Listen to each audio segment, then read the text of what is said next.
I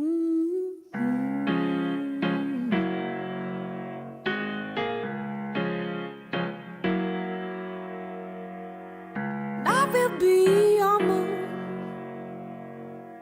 you will be my sky, and I promise I will follow you until the end of the line. And I will be your flower, if you will be the bee. And I promise I will always give you the sweetest parts of me. 'Cause you're the tip to my top, the key to my lock, you're my breakfast in the morning, you're my up to my down, and the king of my crown, and you're everything I want. You got that sweet, sweet, sweet honey, sugar, and I want it sweet, sweet honey. You got that sweet, sweet honey, sugar, and I want it sweet, sweet, sweet honey. So give it to me.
Welcome to WYCD Wicked, that stands for What You Can Do.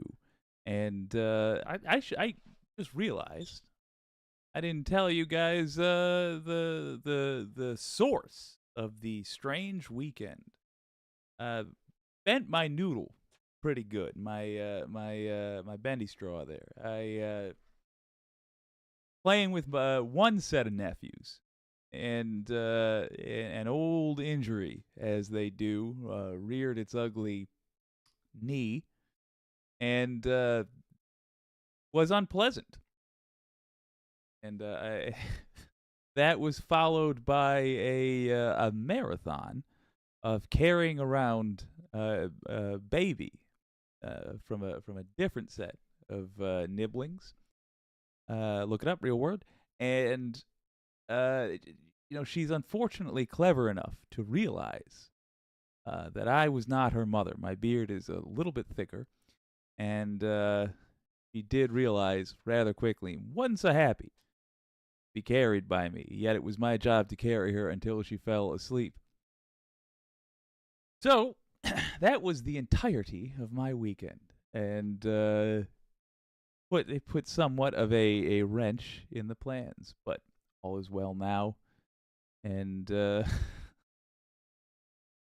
continue to be the tryingest uncle, if not the most successful necessarily. Good kid though, very good kid, and in fact, as we learned, a bouncy baby. That is what she is. Is in fact a bouncy baby. I like this tune, says Wireless Mike. Well, good to see you. That's Scarlet Park. Scarlet Park with Sweet Honey. Tinkerbell, Wireless Mike, good to see you. Anybody else that's here and hadn't said hi yet, good to see you. And anybody else that joins, it will be good to see you, I'm sure. We had a suggestion from Wireless Mike, and I'd like to look at it now. Suggestion here from Mr. Wireless Mike. It is Beau of the Fifth Column. He's talking about what we touched on a little bit earlier in the night, and that'll be Trump's really bad news, apparently. And listen, Republicans, you're going to have to sit down and brace yourselves. It's going to be hard to hear. And we're here for you this trying time. But it turns out that the law also applies to Donald John Trump. Donald Jingleheimer Schmidt Trump is, in fact, just some guy. He's just some person like the rest of us, and the law also, it turns out, applies to him. Oh, the Fifth Column, talking about it. Well, howdy there, Internet people. It's Beau again. So Howdy, Beau. today we are going to talk a little bit about Trump and how his day isn't getting any better. So if you missed it, Trump's appeal, his claim that he's immune to like everything in the world and can do whatever he wants, that was not accepted by the appeals court. Yeah. But there's The defense, they're calling it in legal circles, the technical term, special baby boy. The special baby boy claim. And it turns out Trump is not a special baby boy. Oh, no.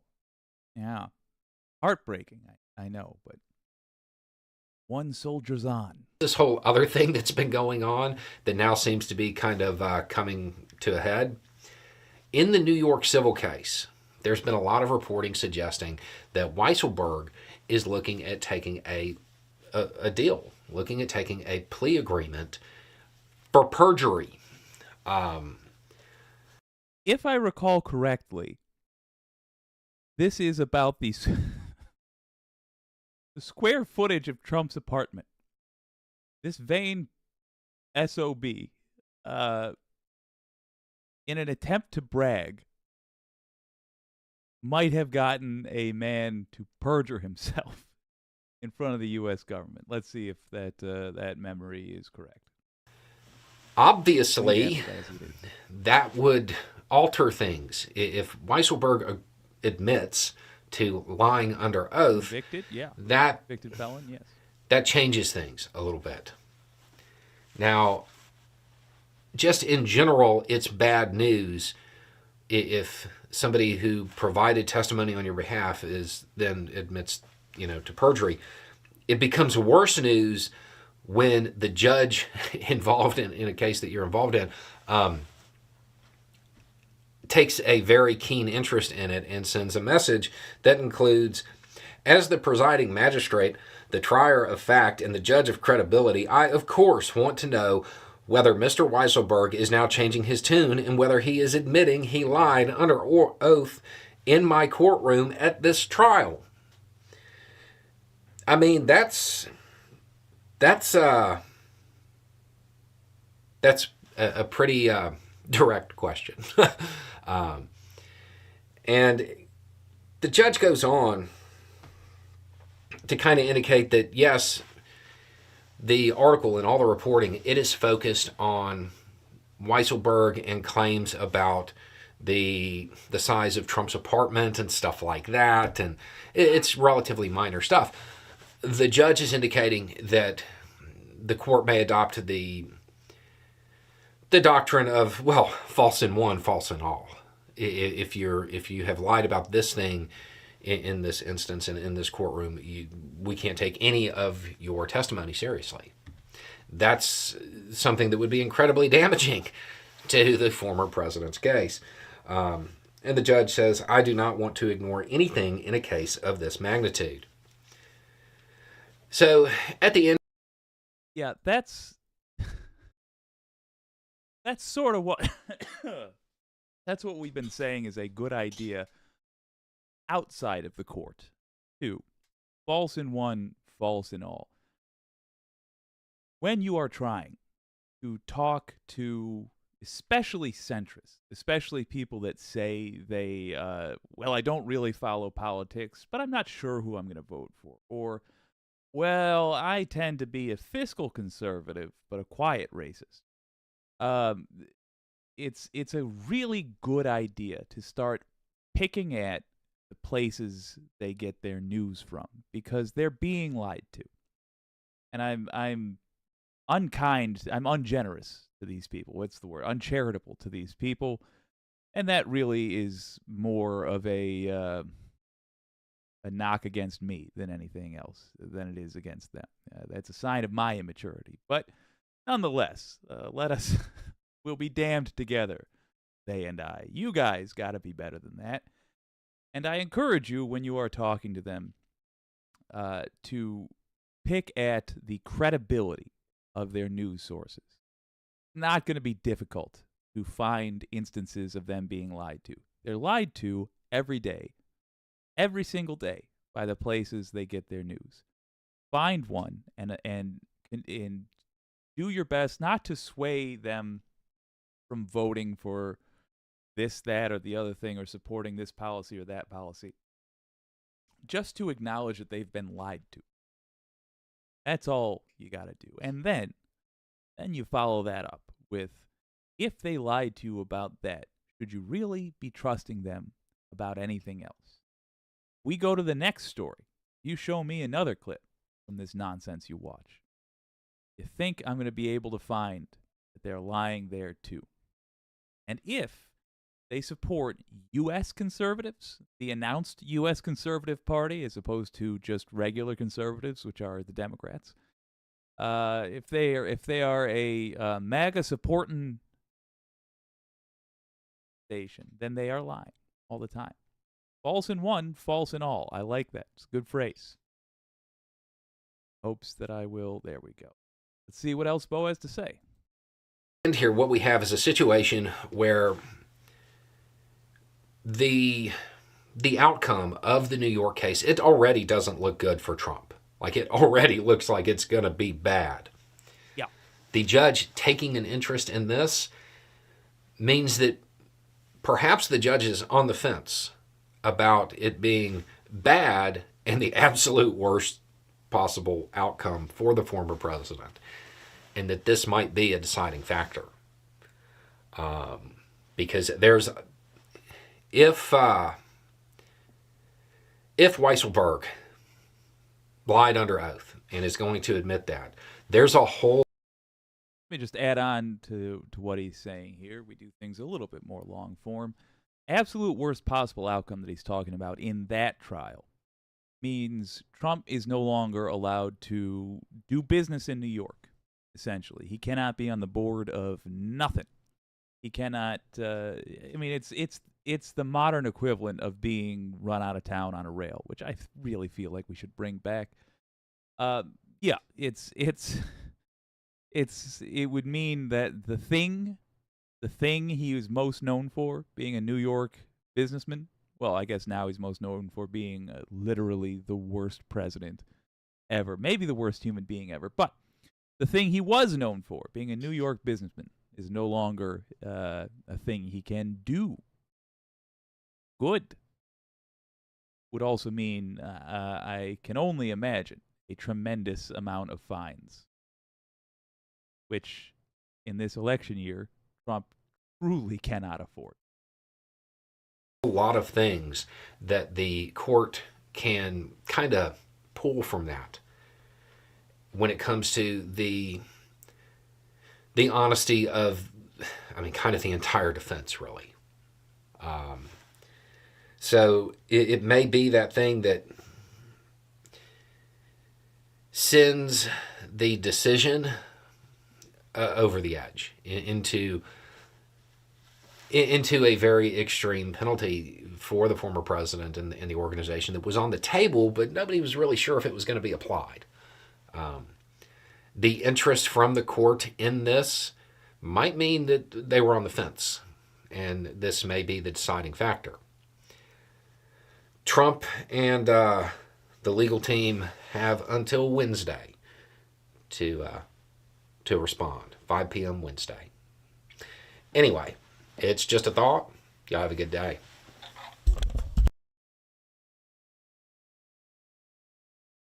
I really don't know what they are.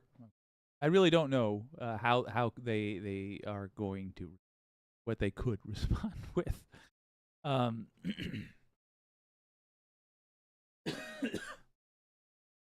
Weisselberg did time for Trump. That means he is literally loyal to a fault. At the very least, I would say he has acknowledged that he's sacrificed his career to Trump. He's done prison time now, or jail time now, but in a very unpleasant jail. And can't imagine this elderly businessman is going to be interested in returning. It's worth noting that it was, I think, Forbes. They do whoever does the 500. They are the ones that ratted him out. He said he took Trump and a reporter to Trump's 10,000 square foot apartment, and they walked him around there and said, "This 30,000 square feet." And they reported it on taxes, or not, I think a loan form. Yeah, they listed it as an asset. It's 30,000 square feet. That drastically affects the value. And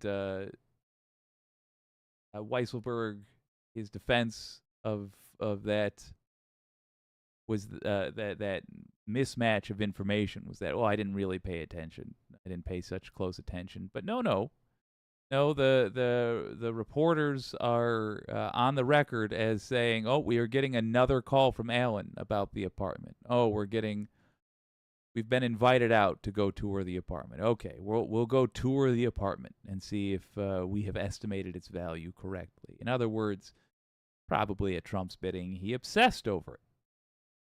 All so that Trump could have the appearance of a rich person, which crosses the line into fraud when you use that to get loans, because it makes the value of the loans greater. It means you have to pay less interest. It means you are defrauding a bank at that point. As we know, banks are run by rich people, and the U.S. Justice system cares first and foremost about defending the rights of rich people.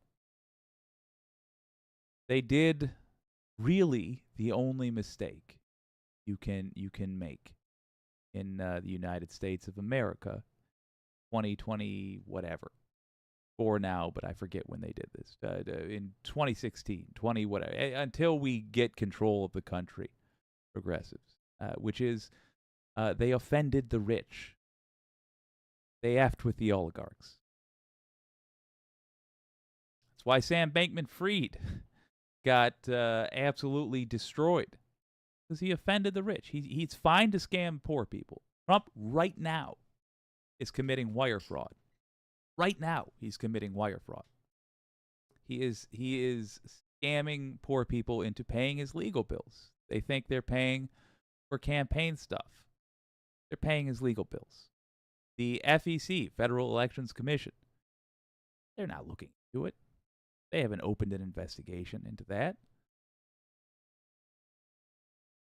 But when you mess with rich people, when you mess with the oligarchy, that's when there is actually some action taken against you.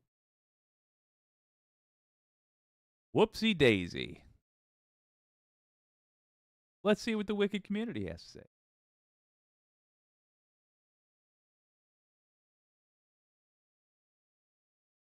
Ooh, Pinkerbell. An argument for high-speed rail if I've ever heard one. And Wireless Mike was going to say it too. Nice. Oh, Sandy, good to see you. Hi, guys. I'm here, but I'm not going to chat because I got to get up early and go to Buffalo. But I'm watching. Love you, Jake. Well, I love you too, Sandy. And I can't wait to see you tomorrow. I need them. I need good dreams. I barely slept last night, says Sandy. I want to hear Jake's analysis. Good night, guys. Well, good night, Sandy. Here's my analysis of your dreams. Entirely too much about Aaron Carter. I don't know why you're always dreaming about Aaron Carter. Very weird that you so often dream about the musician Aaron Carter. I mean, he has a more famous older sibling. I would think that person would turn up more. And then it's always he's cooking pasta. I would go to a professional, like a psychologist or something. It might be your subconscious trying to tell you something. I just don't know what. Very strange, reoccurring dream. The Letter Hack. Hello. Tinkerbell. It's an exclusive club. SBF, Farmer Bro, Bernie Madoff. Oh, yeah. Oh, Looney Tunes. Good to see you, my friend. Matt, hello. Hello to the whole gang. Got another one here for you I think you all will enjoy. Maybe enjoy in like a sense where it's like, oh, that mortar missed us. Let's toast. It's a sort of a giggle in the foxhole sort of thing.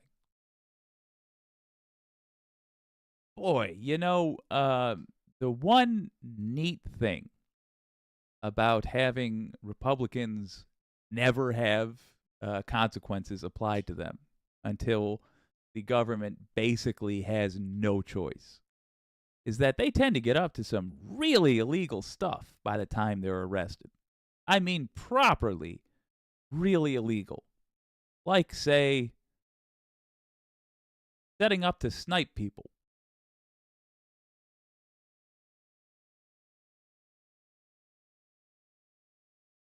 This was in Rolling Stone. Feds arrest alleged militia sniper planning attack at southern border. Paul Fay Sr. wanted to start a domino effect and inspire attacks on federal border patrol agents, the FBI says. Just with the sub-headline there, let's have a chit-chat. Terrorists. That's literally what terrorists do.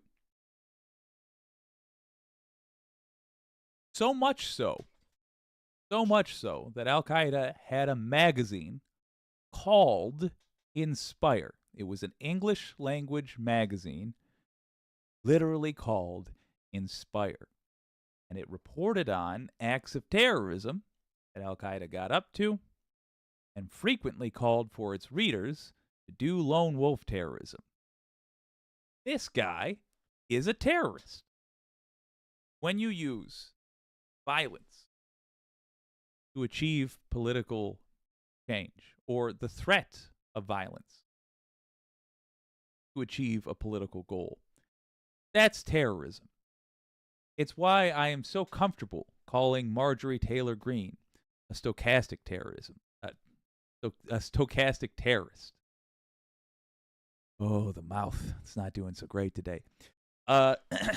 Because she uses violence or the threat of violence to achieve political goals. Trump, stochastic terrorist, uses the threat of violence to achieve political goals. Proud Boys, stand back and stand by. They're terrorists. They should be treated as such. People who support them should be addressed with that kind of seriousness. Not truly, I've given serious opinion here, not cut out of your life. It's certainly not any more than they already are. I'm just saying it should be taken that serious. It's like somebody coming to you and saying, I think I'm going to go join ISIS. It's a problem. A Tennessee man Sorry, Mike. Allegedly plotting violence at the southern border. Well, less sorry. He's not your problem anymore. He's been arrested. You're safe now. At least from this guy. Allegedly plotting violence at the southern border with militia groups to stir up the hornet's nest with an arsenal of explosives, AR-15s, and a sniper rifle. Was arrested Monday after selling an undercover agent an unregistered AK-47 suppressor for $100, according to a federal criminal complaint. Pause. $100 for a suppressor? That's a very generous deal. Look, I got a lot of complaints about this guy, but, I mean, he's selling that thing at cost. Unless he made it. In which case, nobody serious should buy it. Paul Fay Sr. said he planned... Gosh, I feel bad for Junior. Said he planned to serve as a sniper in a confrontation with federal border agents and to coordinate with militias from Kentucky, Georgia, North Carolina, and Tennessee, an FBI agent wrote in court documents unsealed Monday and first reported by Seamus Hughes of Court Watch. Big fan of Court Watch, for the record. Really hope that we have some ballsy FBI agents planted within the militias from Kentucky, Georgia, North Carolina, and Tennessee. Really hope we've got some agents planted there. The FBI says Fay hoped to inspire a domino effect, encouraging others to join in confrontations with federal officials. The Boogaloo. He had spoken to a North Carolina Patriot Party militia group member who had visited Eagle Pass, Texas, the site of a standoff between state and federal authorities over border enforcement that has inspired threats of potential civil war from right-wingers. I can't wait until we have enough political power that we can just throw all of those governors in prison. I believe they have literally betrayed the country with a threat of civil war. Or, to be clear, I don't think they intend to go through with that. I don't think that's their plan at all. I just think they're doing an incredibly dangerous political stunt, and they don't care if it actually becomes a civil war. All but one of the nation's Republican governors, good Lord, signed a letter. I don't remember who doesn't deserve to be in prison. Certainly look at that when the time comes. All but one of the nation's Republican governors signed a letter supporting Abbott, and 14 of them appeared alongside him Sunday in an Eagle Pass press conference, claiming his border actions are justified and necessary.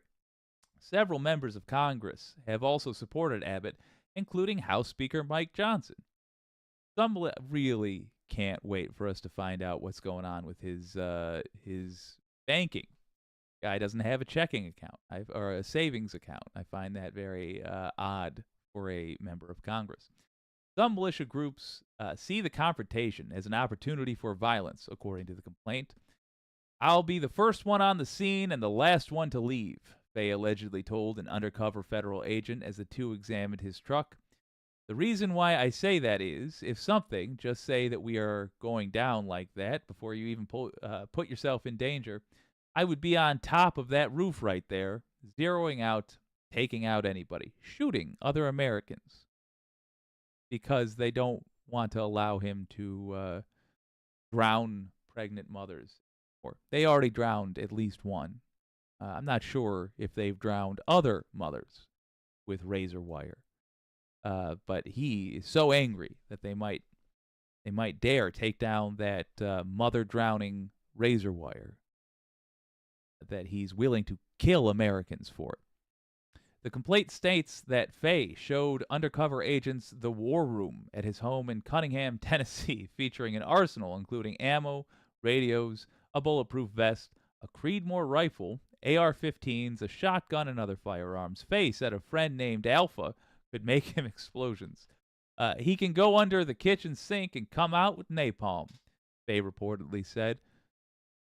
If he's got kitty litter under there, sure. He also claimed to have tannerite to produce claymore mines and told agents he had, almost misread the word butane tanks set up on his property as booby trap explosive devices to be triggered if police showed up. Well, thankfully, they had him out there in public.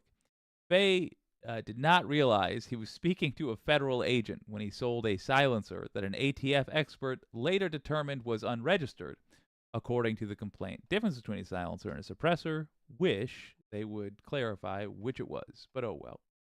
A silencer under no conditions is legal in the U.S. to my knowledge. And they don't make the gun silent anyway. Federal prosecutor charged Fay with possessing, selling, or transferring an unregistered firearm. He has been assigned a public defender. Well, gosh, is that all he's been charged for?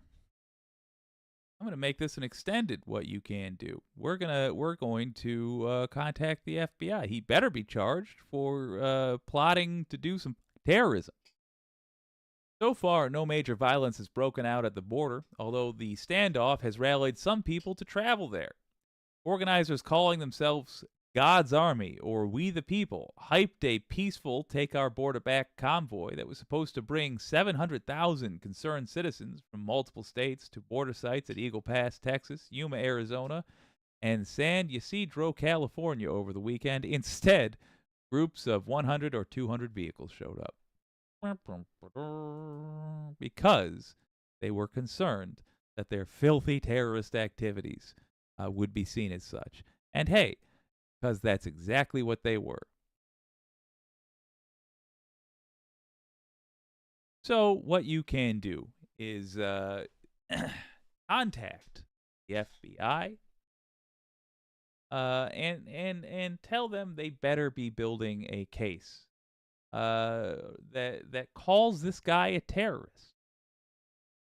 I'll put the link in the description. But this was a dude planning to do a terrorist attack on the United States, targeting the United States, and he is a United States citizen, so he's betrayed us. This is Timothy McVeigh, only somehow worse. Worse, because he said what he hopes happens. He said what he hopes happens. Hopes sets off a chain of violence that gets a lot of Americans killed. And they say, well, you, sir, have a lot of plans to kill bushels of Americans, but tried to do it with this unregistered suppressor, and that offends me. That we can't let stand. The other stuff, sure, the sniping Americans, the killing decent people who actually want to make the world a better place, who have the legal right to take down that nasty razor wire that kills mothers. Killing them's fine. Being a sniper there's fine. Attempting to do so, or doing so with the intent of starting a civil war, obviously that's fine. Obviously we don't have a problem with that because you're conservative, because you want to make the world worse, and because you're a cackling demon. We're fine with all of that, except this was an unregistered extension to a mass child killing device that you had. This was a little dongle that goes on the end, and you tried to sell it. And because you sold it for $100 instead of $10 million, it's the kind of crime we love to kick your teeth in for. So we're going to do that now, and we're going to throw you in prison. We're going to charge you with the very lightest thing we can think of, because we clutch our pearls at the idea that we would actually take Republican terrorists seriously. Let's see what the wicked community has to say. Nick Sabia, Jake said dongle. He surely did. Jake calling the FBI? Yeah, I know. It's like cats and dogs getting along. It's very weird. Although I'm calling them to bother them. This they do their job.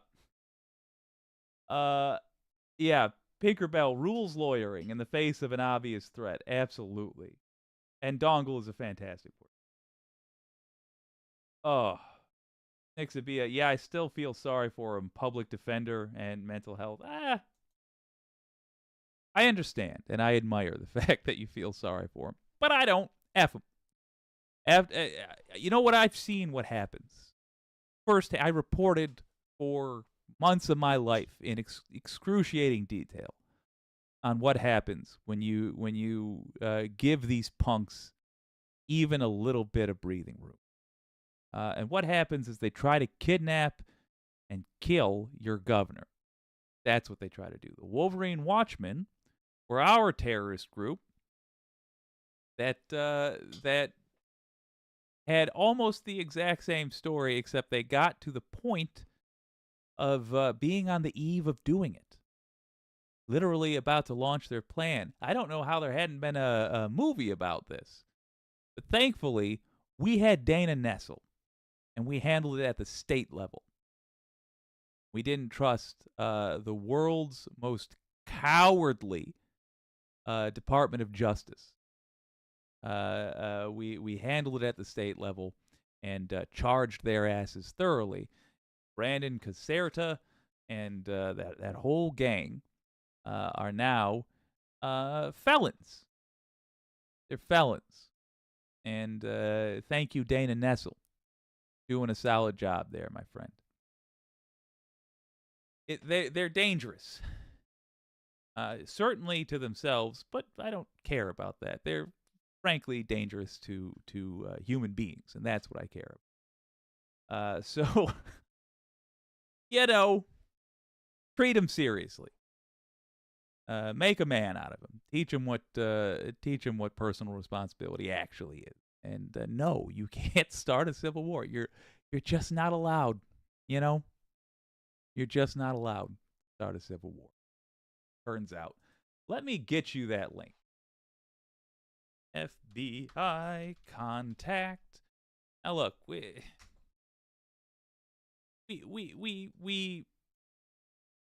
could, in theory, look up the prosecutor for this. And I didn't even put in. We could, in theory, look up the prosecutor for this. And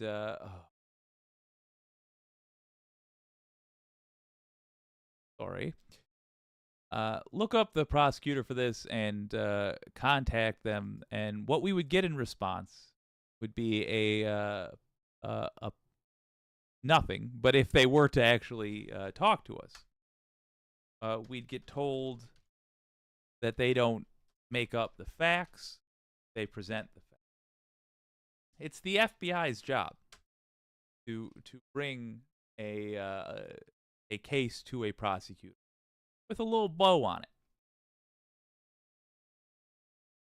If there is not currently a terrorism case against these guys, reason for that is because the FBI decided they just couldn't. They didn't have it. It wasn't there. If this news reporter from the Rolling Stone was able to write this article and fill in those details just based off of their the report the FBI submitted, it was a conscious decision. That means they looked at this and they thought, when I see this chain of events, the thing that bums me out about it is not that he wanted to start a civil war. It's that he wanted to sell an unregistered suppressor. Now, being serious for a moment, that what it actually means is they said, I don't want to devote a lot of department resources calling this guy a terrorist and investigating all those other militias he was talking about. I don't want to start a sweeping investigation. I don't want to get threats from these people, and I will. I don't want to get threats from Trump supporters, and I will. Because the people they're attacking are not people I give a shit about. They didn't say they wanted to go after the rich. They didn't say they want to go after my people. I'm the FBI. I'm almost certainly conservative. No, they said, I want to start a civil war against liberals. And I don't give a shit about them. That was wasn't said out loud. That was the judgment made. And when they talked about it in a meeting room, these are meeting rooms I have been in, only in a different industry. The words they used were like, well, we got to be practical with our resource allocation. They said things like that. If you know anybody that's a little bit shiftless right now, they're young, they got no inspiration, and they're working at a coffee shack of some sort, or they're flipping burgers or pancakes or whatever. Ask them to consider a career in law enforcement. If they're good people, ask them to consider a career in law enforcement. If the cops are racist, if the cops are corrupt, if the cops are bad,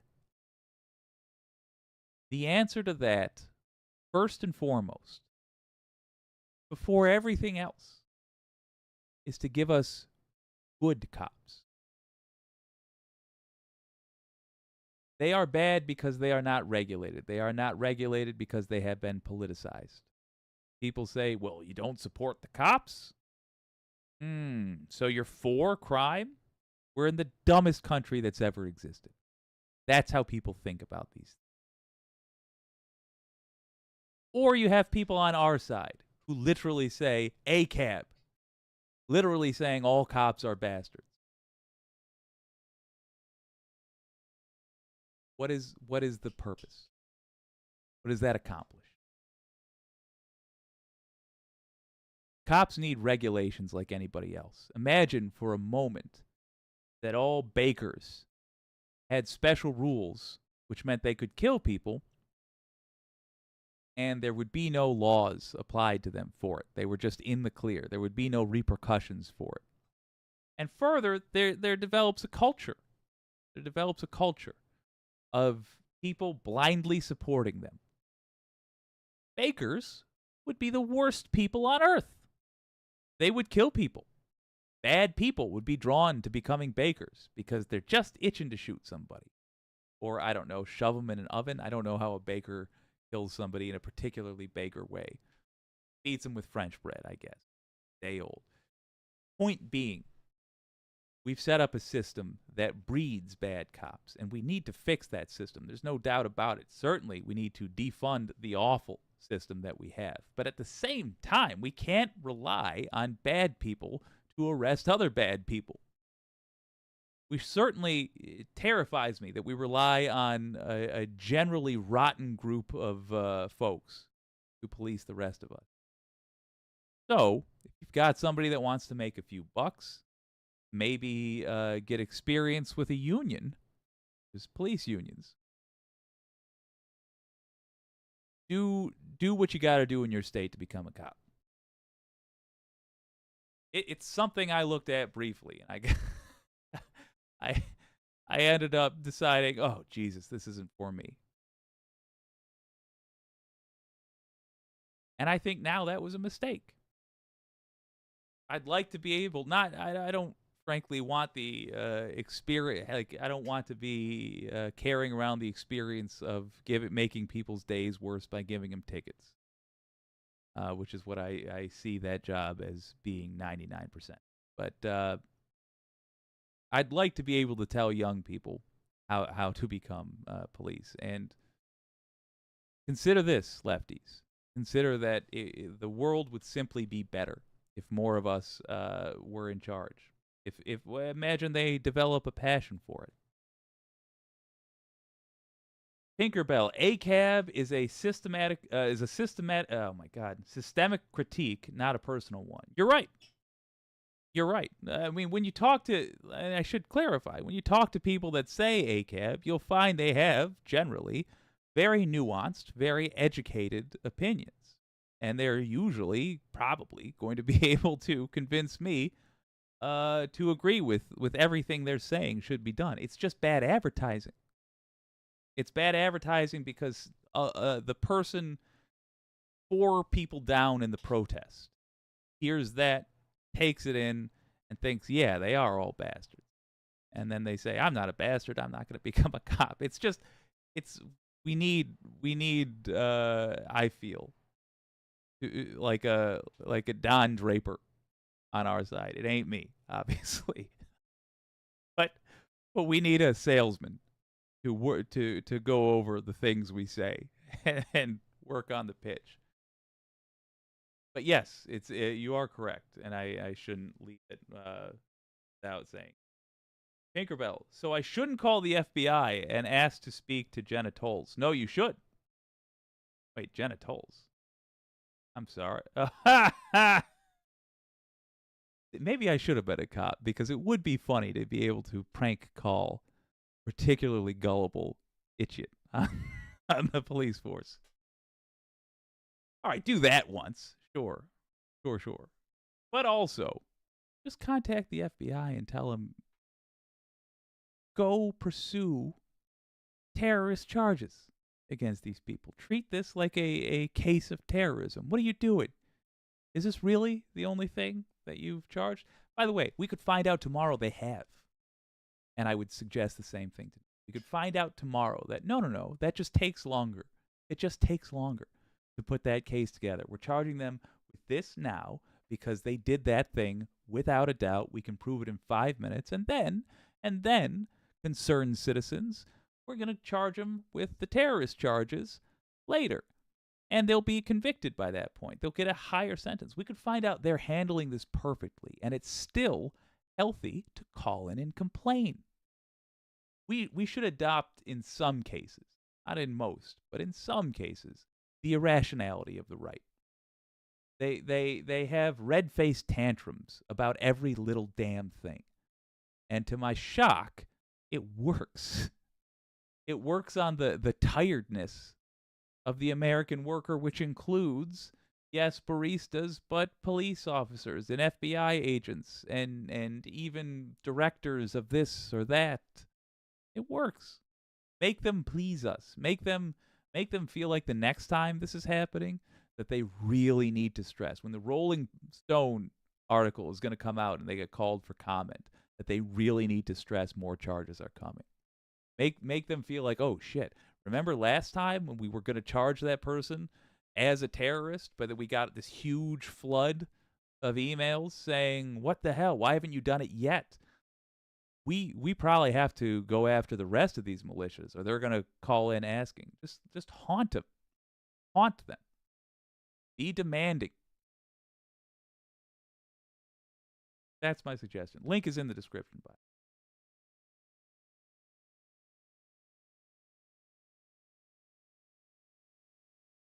Oh, Tennessee. Further with the ACAP thing, one last thing. Toss on that. There's a chance that being a police officer makes a good person tempted to do evil. I want to acknowledge that too. Being surrounded by corruption may corrupt, but I'll tell you, I'd rather have the position filled by a person with a good heart who will at least resist for a while rather than a villain. It's a rough old world, folks. I'll tell you what. There we go. I had a blast hanging out with you tonight. We have Left Past 10 tomorrow, and it's going to be a special Left Past 10. Somehow, someone found out what's going on, but I'm not going to confirm or deny. Someone found out a rumor of what's going on with Left Past 10 tomorrow. I'm not going to confirm or deny. I'll just say it'll be special. It'll be a hoot and a half, and I hope to see you all there. I have a blast hanging out with you. I truly do. And by way of a thank you, at least for one friend of ours, we're going to say, see you at Left Past 10, and this has been WYCD Wicked. That stands for What You Can Do. My name's Jake.